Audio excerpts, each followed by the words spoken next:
क्या कभी आपने सुना है कि भूतों की वजह से किसी रेलवे स्टेशन को बंद करना पड़ गया हो? जी हाँ, मैं उसी वेस्ट बंगाल के बेगुनकोटा और भूतिया रेलवे स्टेशन के बारे में बात कर रहा हूँ। क्या आप नहीं जानते? मैं भी नहीं जानता था इससे पहले, बिकॉज इसके बारे में मुझे एक सब्सक्राइबर्स ने बताया है। अगर आप भी अपना रियल स्टोरी मुझे शेयर करना चाहते हैं तो आपको स्क्रीन पर एक ईमेल एड्रेस दिख रहा होगा, उस पर आप मुझे अपना स्टोरी सेंड कर सकते हैं। यह घटना उसी भूतिया रेलवे स्टेशन की है। अरुण एक बहुत ही सीधा साधा लड़का था। वह मिडिल क्लास फैमिली से बिलोंग करता था। वो घर के बड़ा बेटा होने के कारण बहुत ज़्यादा मेहनत करता था, स्ट्रगल करता था किसी जॉब्स को पाने के लिए। कुछ दिनों बाद उसको रेलवे में एक जॉब मिलती है और उनका ड्यूटी जयपुर रेलवे स्टेशन में लगता है। यहाँ पर वो 2 से 3 महीने अच्छे से जॉब करता है। उसके बाद उसका ट्रांसफ़र होता है उसी बेगुनकोटा भूतिया रेलवे स्टेशन में। और उनको इस स्टेशन के बारे में कुछ भी नहीं पता था। वो इससे बिल्कुल अनजान था कि यहाँ पर क्या क्या घटनाएं होती हैं। और उनका यहाँ पर नाइट शिफ्ट में ड्यूटी लगा था और नाइट शिफ्ट में 2 लोग ही काम करते थे, अरुण और एक बाबूजी नाम करके आदमी था। जैसे ही शाम के 5 बजते वो स्टेशन पूरी तरह से खाली हो जाता है। अरुण का पहला दिन था, वो अपने ड्यूटी पर आया हुआ था। वो अपना काम अच्छे से कर रहा था, लेकिन जैसे ही रात को 8 बजा तभी एक ट्रेन के आने की आवाज़ सुनाई देती है। अरुण अपने ऑफिस से देखता है कि एक ट्रेन आ रही है, लेकिन जैसे वो ट्रेन अरुण के सामने से गुजरी, वो देखता है कि एक लड़की सफ़ेद कपड़ा पहने हुए उस ट्रेन के पटरी के सामने बीचों बीच खड़ी थी। अरुण देखता है और सोचता है शायद ये कोई यात्री होगा, उसका ट्रेन छूट गया होगा। वो देखता है कि ट्रेन उसके पास जा रहा है, वो भाग भी नहीं रही है, वो सिर्फ वहीं पे खड़ी थी। अगर कोई सिंपल सा आदमी होता तो ट्रेन देखते ही वो पटरी से जल्दी से भाग जाता। फिर अरुण सोचता है शायद वो कोई पागल लड़की होगी, इसलिए वो वहाँ पर खड़ी होगी। फिर अरुण पटरी के ट्रैक पर देखता है वो लड़की फिर से वहीं पर खड़ी थी और ट्रेन जैसे उसके पास से गुजरा वो लड़की गायब हो गई। तभी अरुण के कंधे पर कोई हाथ रखता है, बोलता है सर आप क्या देख रहे हैं? पूरा 1 घंटा हो गया है, आप एक ही जगह पर बार बार देखे जा रहे हैं, आपकी तबीयत तो ठीक है ना? अरुण अचानक से अपने पीछे देखता है और बोलता है क्या? वो ऐसे रिएक्ट कर रहा था जैसे कि मानो कोई उसे गहरी नींद से जगा दिया हो। उसके पीछे बाबूजी था। वो बोलता है सर क्या हुआ है, आपका तबीयत तो ठीक है ना? फिर अरुण बोलता है कुछ नहीं, तुम जाओ मैं ठीक हूँ। उसके बाद वो वहाँ से चले जाता है। अरुण सोचता है कि ऐसे कैसे हो सकता है, अभी तो उस लड़की को ट्रैक पर देखा था और बाबूजी बोल रहा है कि मैं 1 घंटे से एक ही जगह पर देख रहा हूँ। उसके बाद अरुण अपने ऑफिस से बाहर निकलता है और जाकर उस जगह पर देखता है कि शायद वहाँ पर वो लड़की है ना। वो देखता है तो वहाँ पर कोई नहीं था। अरुण सोचने लगा कि आखिर ये मेरे साथ क्या हो रहा है, क्या यह मेरा वहम है या फिर यहाँ पर कुछ गलत है। अब अरुण को घबराहट सी होने लगी क्योंकि अरुण ने कुछ ऐसा नज़ारा ही देख लिया था और अरुण के साथ अभी से पहले ऐसा कुछ भी नहीं हुआ था। किसी तरह से उसका रात निकलता है। अरुण अपने रूम पर जाते हैं और बार बार उसको वही घटना याद आ रही थी। वो लड़की उस ट्रैक पर खड़ी थी, ट्रेन के जाते ही वो अचानक से गायब हो जाती है। ये सारी बातें वो बार बार सोच रहा था, उसके दिमाग में ये सारी बातें बार बार चल रही थी। फिर अगले दिन वो स्टेशन पहुंचता है। जैसे ही शाम का 5 बजता है वहाँ से सभी लोग चले जाते हैं, पूरा का पूरा स्टेशन खाली हो जाता है। जैसे जैसे रात होता है उस स्टेशन पर सिर्फ 2 ही लोग बच जाते हैं, अरुण और बाबूजी। अरुण 2 दिन से इस बात को मिला रहा था कि शाम होते ही यहाँ से सभी लोग चले जाते हैं। आखिर यहाँ पर रात को कोई रुकता क्यों नहीं है? अरुण ये सब सोच ही रहा था कि अचानक से घड़ी की आवाज़ सुनाई देती है। वो देखता है कि रात के 12 बजने वाली थी। ये देखकर अरुण शॉक्ड हो जाता है। ये क्या है, 12 बजने वाला है? अरुण अपने ऑफिस से बाहर आकर देखता है स्टेशन पूरी तरह से खाली था। अरुण पटरी के पास आकर खड़ा होकर चारों तरफ नजर घुमाकर देख ही रहा था। फिर बाबूजी आता है और बोलता है सर क्या हुआ, आप इतने परेशान क्यों हैं? वो बोलता है कुछ नहीं। फिर बाबूजी वहाँ से चला जाता है।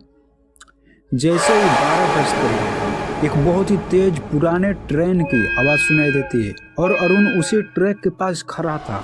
तभी अचानक से एक तेज ट्रेन के आने की आवाज़ सुनाई देती है, जो पुराने ज़माने में ट्रेन चलती थी ना, वो वाली। एक पल के लिए तो उसको लगा कि सच में कोई ट्रेन यहाँ से गुजरी है, लेकिन जैसे वो ट्रैक पर देखता है वहाँ पर कोई ट्रेन नहीं थी। ये देखकर अरुण बहुत ही डर जाता है और दौड़कर अपने ऑफिस की तरफ भागता है और अपने ऑफिस में जाकर दरवाज़ा बंद कर लेता है और जाकर एक कुर्सी पर बैठ जाता है। लगभग 5 से 10 मिनट बाद 12 से 1 बजे के बीच वाली ट्रेन आती है अरुण अपने ऑफिस में बैठे बैठे सब कुछ देख रहा था। वो ट्रेन भी बहुत तेजी से आ रही थी। जैसे ही वो ट्रेन अरुण के सामने से गुजरी, वो देखता है कि सफ़ेद कपड़ा पहने हुए एक लड़की उस ट्रेन के साथ साथ भाग रही थी। और वो लड़की इतनी तेज भाग रही थी कि वो उस ट्रेन के आगे आगे जाकर दौड़ने लगी। यह देखकर अरुण पूरी तरह से डर जाता है। अचानक से उसका दरवाज़ा कोई बजाने लगता है। अरुण डर के मारे दरवाज़ा तक नहीं खोलता है। अरुण को उस समय लग रहा था कि यहाँ पर जरूर कुछ गलत है। किसी तरह अरुण का पूरी रात गुजरता है। फिर अरुण अगले दिन अपनी ड्यूटी पर जाता है। वह दिन वाले स्टेशन मास्टर को सारी बातें बताता है। दिन वाले स्टेशन मास्टर उसको बताता है कि ऐसा यहाँ पर तो कुछ नहीं है, शायद ये तुम्हारा वहम होगा, लेकिन हाँ, रात का समय है, संभल के रहना और अपने ऑफिस से बाहर मत निकलना। वैसे भी वहाँ रात को कोई नहीं आता है, सो कोई दिक्कत नहीं होगी। वो स्टेशन मास्टर अरुण को समझाता है। उसके बाद अरुण को थोड़ी सी तसल्ली होती है।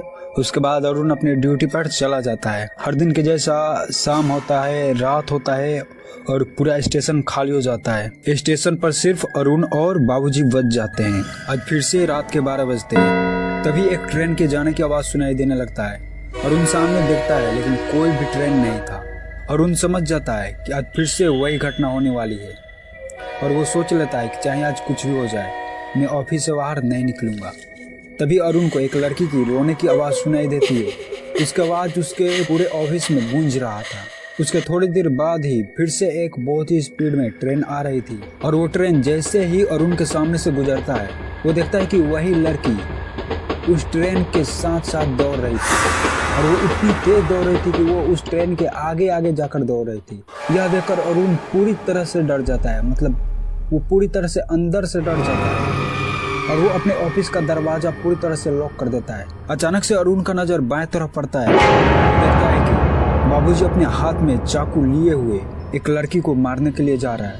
उस लड़की की आवाज़ भी आ रही थी, प्लीज़ हेल्प मी, कोई तो मेरी मदद करो, प्लीज़ मुझे छोड़ दो। मतलब ऐसी ऐसी आवाज़ें आ रही थी। अरुण पूरी तरह से डरा हुआ था। वो सोचता है कि नहीं, अब मैं बाहर नहीं जाऊंगा, चाहे कुछ भी हो जाए, शायद ये मेरा वहम है, शायद ये वही लड़की है।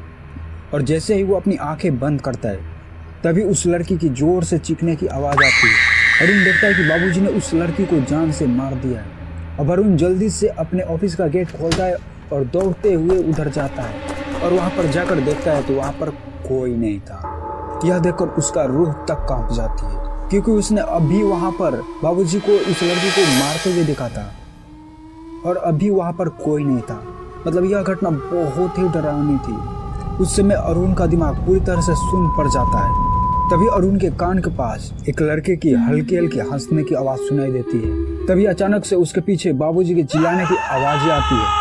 तभी अरुण दौड़कर उधर जाता है जहाँ से आवाज़ आ रही होती है और वो चिल्लाता भी है, बाबूजी आप कहाँ हैं, क्या हुआ है। वो बाबूजी को उधर जाकर खोदने लगता है, लेकिन वो उसे दिखाई नहीं दे रहा था।